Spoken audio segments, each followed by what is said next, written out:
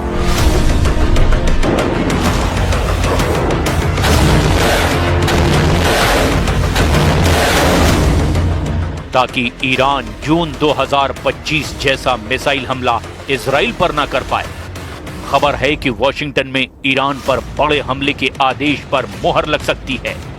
इधर पिछले 3 हफ्तों से अमेरिका का जंगी युद्धपोत अब्राहम लिंकन ईरान को चारों तरफ से घेरे हुए है। ताजा रिपोर्ट के मुताबिक अमेरिकी विमान वाहक पोत यूएसएस अब्राहम लिंकन यानी CVN-72 की स्थिति इस वक्त ईरान के बेहद करीब बताई जा रही है। ताजा खुफिया जानकारी के मुताबिक USS Abraham Lincoln carrier strike group यानी CSG उत्तरी अरब सागर में तैनात है।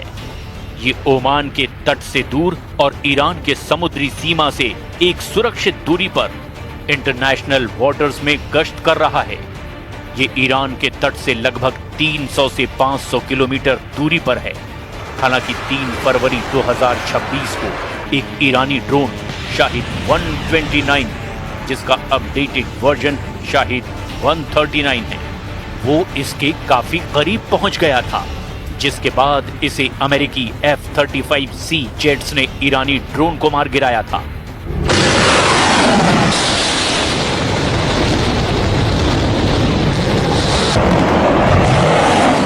इजराइल को ईरान के परमाणु हथियारों से ज्यादा उसकी मिसाइलों का खौफ है, जो इजराइल के वजूद के लिए बड़ा खतरा बन चुकी है। इसीलिए कहा जा रहा है कि वॉशिंगटन में 11 फरवरी 2026 को ट्रंप और नेतन्याहू की बड़ी मीटिंग ईरान पर हमले को लेकर होने जा रही है।